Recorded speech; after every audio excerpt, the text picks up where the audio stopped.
Bueno, en el mes de mayo, a finales de mayo, justamente creo que el 31 de mayo, estuvimos hablando con Guido Moscoso. Él es el gerente de la consultora Opinaya, y ahí se analizaba un poco esto que ocurrió y que terminó ocurriendo, lo analizábamos con él, lo que ocurrió con Milei. En aquella oportunidad, Guido nos mostraba un trabajo en el que se planteaba un escenario de tercios, números más, números menos, pero de todo lo que hemos recorrido y hemos analizado del domingo hasta aquí, es lo que más se aproxima a esto que terminó ocurriendo. Primero, ¿por qué? Porque en esa encuesta Patricia Bullrich le ganaba, y por una diferencia de unos 8 puntos más o menos, a Rodríguez Larreta. Terminó ganando Patricia Bullrich a Rodríguez Larreta.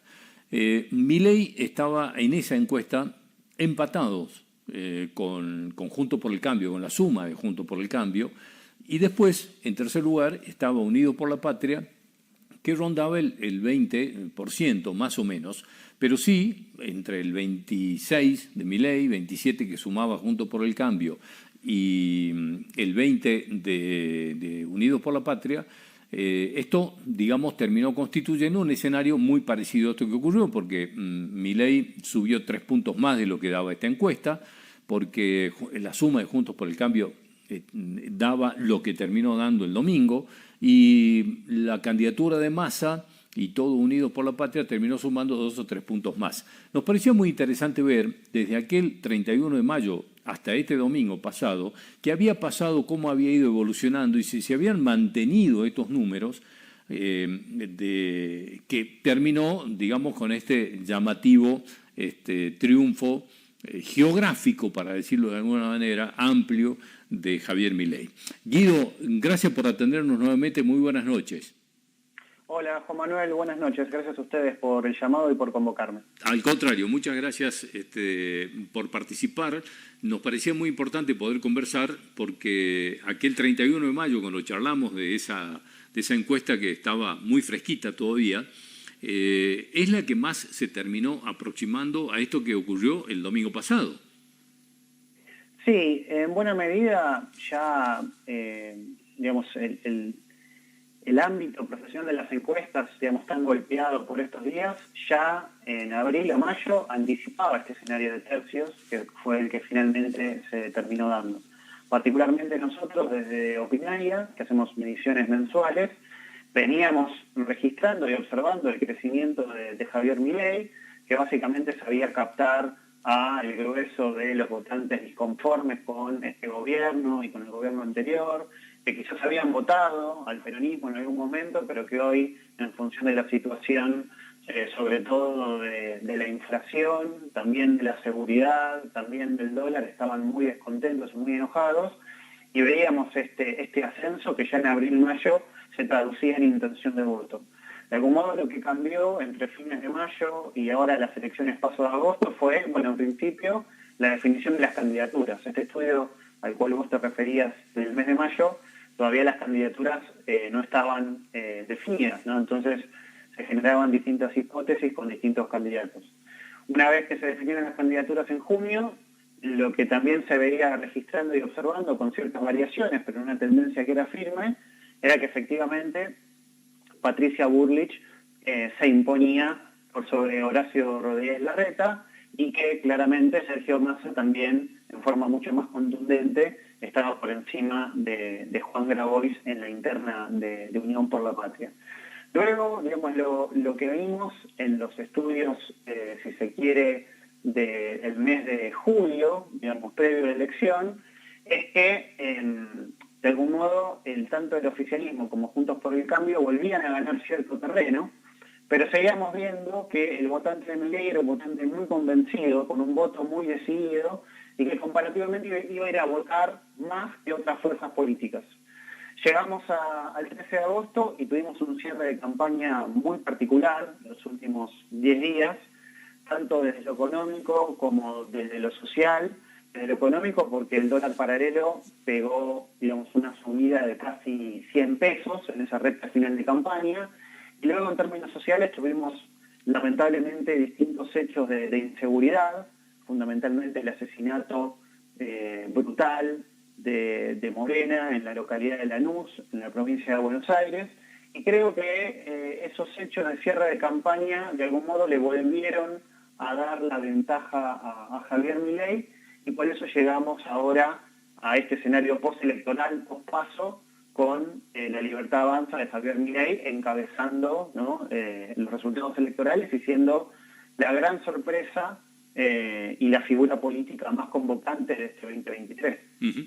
Ahora, Guido, lo que me sorprende, por eso queríamos conversarlo con vos en el día de hoy, es que, en definitiva, ese escenario de tercios se sigue manteniendo.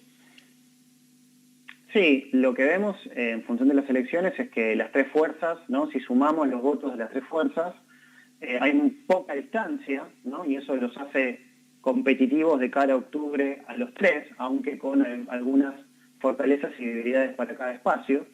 Pero, digamos, un dato no menor que hay que tener en cuenta es que en estas elecciones PASO tuvimos un nivel de participación electoral muy bajo para los estándares de Argentina.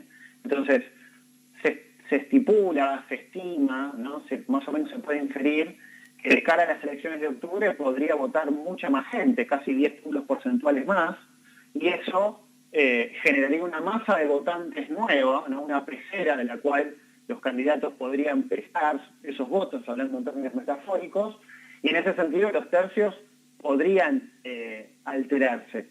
También lo que hay que tener presente es que justamente las PASO filtraron un montón de candidatos de la oferta que no llegaron a pasar el umbral del 1,5% de los votos, y que si sumamos a todos esos candidatos comparativamente menores, no en términos de su potencial electoral, ahí tenemos gente que fue a votar en estas PASO y que los candidatos por los cuales votó no van a estar en octubre. Entonces también ahí es interesante ver qué va a pasar con esa gente, ¿no?, que más o menos, números más, números menos, suman casi entre 500.000 votos, 700.000 votos, depende, ¿no?, después el escrutinio definitivo. ¿Esto en puntos cuánto representa? Digamos, en puntos porcentuales, ¿cuánto representa esa masa de la gente que votó por los candidatos que no pasaron el piso?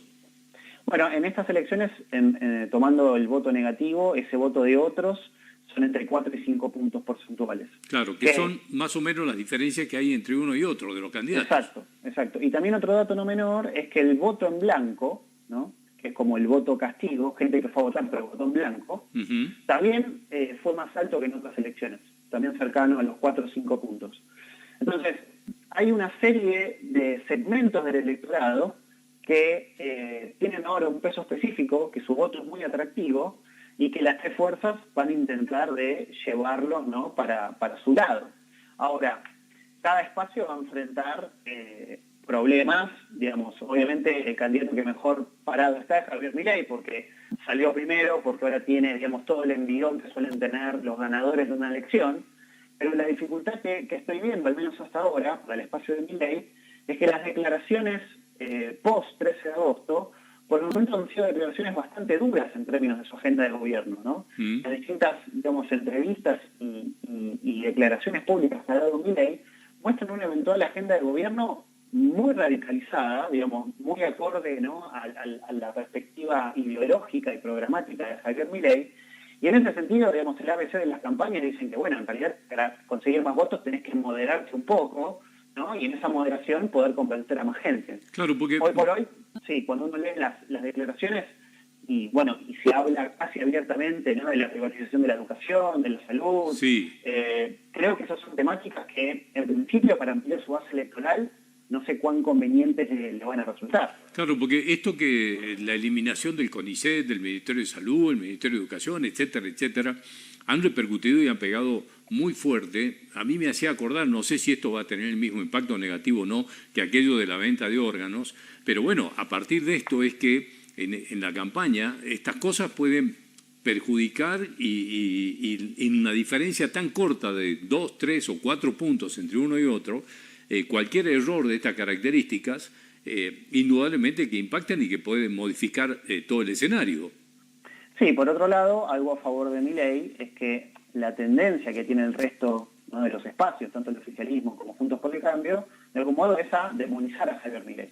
Y sabemos que cuando un candidato es demonizado, eso no hace más que reforzar su potencial y su poderío, ¿no? Entonces, ahí hay como dos tendencias que hay que ver cómo se terminan, ¿no?, integrando, también teniendo presente que la campaña de cara a octubre recién está empezando y todavía hay muchas posibilidades, ¿no?, para poder reperficar el discurso.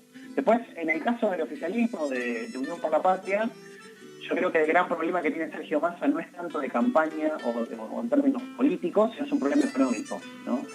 Es muy complejo ser un candidato presidencial competitivo siendo gobierno, siendo ministro de Economía, con devaluación, con inflación y por ende con pérdida del poder adquisitivo, sobre todo pérdida del poder adquisitivo en los sectores informales de la economía. Aquellas personas que no trabajan en relación de dependencia, aquellas personas que no trabajan para el Estado, tanto nacional o provincial, y que por ende no tienen paritarias o beneficios sociales que los protejan. Y ese sector informal, en términos políticos, es el sector que históricamente ha tendido a votar por el peronismo o por el kirchnerismo, ¿no? Entonces, de algún modo, el desafío, el gran problema que tiene Sergio Massa, a mi juicio, es fundamentalmente económico. Porque en términos políticos, digamos, el aparato o el poderío del peronismo, al menos en el conurbano y en la provincia de Buenos Aires, todavía sigue vigente, ¿no? Kicillof, con dificultades, logró, digamos, ser el candidato más votado en la provincia de Buenos Aires, al igual que muchos intendentes del PJ, de Unión por la Patria, como queramos llamarle. Entonces, de algún modo, en términos políticos, el músculo para poder sumar votos está. La cuestión es que las perspectivas económicas son muy desfavorables. Guido, como siempre, te agradezco muchísimo habernos atendido hoy, ilustrarnos un poco y seguramente de aquí hasta octubre tendremos la posibilidad de charlar nuevamente y ver cómo evoluciona esto. Muchísimas gracias. Gracias a ustedes, Juan Manuel. Un saludo para toda la audiencia. Muchísimas gracias. Hasta luego. Era Guido Moscoso, gerente de la consultora Opinaya, que allá en el mes de mayo había pronosticado un escenario muy parecido a esto en lo que terminó el domingo pasado. Ya volvemos.